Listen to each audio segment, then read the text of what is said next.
Hi everybody, welcome back to my channel. For those of you who are new here, my name's Molly. I'm a mum here in the UK of 2 children.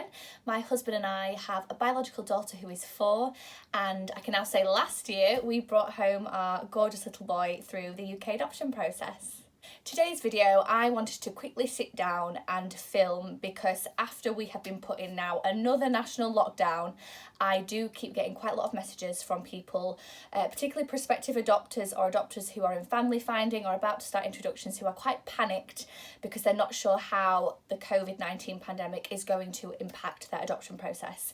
Now, me and my husband adopted last year in the first wave of lockdown. Just going to be speaking about our experience purely. I can't guarantee anything is going to be the same, but I hope that it will give you some insight and some peace of mind to know that things can still go ahead, even though the world is going completely crackers. So I'm not going to go through the entire UK adoption process. I've already done a video of that on my YouTube channel, so if you want to find that, you can have a look at the entire process. I'm going to go through the main 5 changes of how the process, family finding, everything from stage 2 for us, so the assessment part of the adoption process, right through to bringing home our little boy, was changed. So the first one's very obvious, everything went virtual. We were in stage 2, so we were still having assessment visits with our social worker, and she had previously been coming to our home. We'd been going to the agency to have our appointments, and we were really lucky that our adoption agency were very, very adaptable, very flexible, very quickly, and we just did everything on Zoom. So our social worker would log on, we would log on, we would have our appointment, and we would just email and vice versa. So there was nothing really too different there.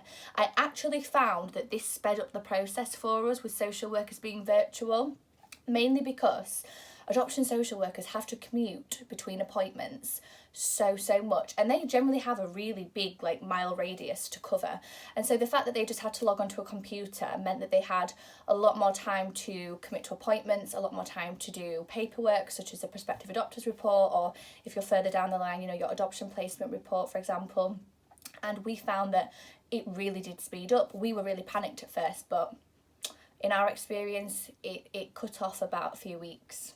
I think for our adoption agency, we were the second panel that had been virtual. I think we went to panel literally a month after lockdown began, I think. But either way, we did panel via Zoom. I know that most local authorities and most adoption agencies are doing this still. So we did it from our dining room, which was very bizarre. We still got dressed up, we were still just as nervous, but we logged on from our dining room, and on the screen we had, I think there were about 9 to 12 panel members for our approvals panel, and there were about 15 there for our matching panel. So we just did panel online. We were put into a virtual waiting room as opposed to a real life waiting room. It was all coordinated very, very well. We were let in and we were let out at different times. Our social worker was let in and let out at different times. And then we got our panel approval from the chair on Zoom as well. So again, panels still seem to be going ahead. I think at first there was a bit of a delay whilst agencies and LAs were trying to get their acts together and figure out what the heck they were going to do. They hadn't had any warning. They certainly have really adapted well, in my opinion. All of our family finding was also virtual, which was quite bizarre. So normally quite a bit of family finding tends to be through email when you get your profiles, or when you're on LinkMaker. All of that is online anyway, or if you're emailing your social worker about different children's profiles.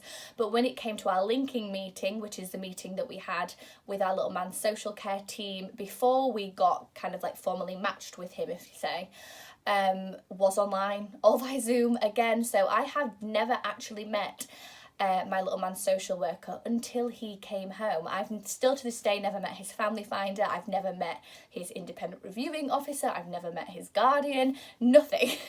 So again, that all went ahead just fine. We were able to family find, be linked with our little boy. We were able to go to matching panel virtually, which was exactly the same as approvals panel, and we had all of our introductions planning meetings via Zoom as well, which is the meetings where you effectively build a timetable with the family finder and your social worker and your little one's social worker, just to plan ready for introductions. So in a bubble, everything went virtual. practically, except obviously for introductions. So before introductions, because of the pandemic, we did have to isolate for 2 weeks. Every local authority, depending on where your little one or little ones are located, will have different rules on this and different views. At the beginning of the pandemic, I have friends that were delayed months because, you know, some LAs didn't believe that introductions were safe. But luckily for us, our little man's local authority prioritised the well-being of the children, and we were able to go ahead, but we had to be risk assessed. So we had filled out a basic risk assessment just saying that we had not had any symptoms. We'd had a discussion with little man's team about where we commute to. So my husband at that point was going to and from work, I was working from home.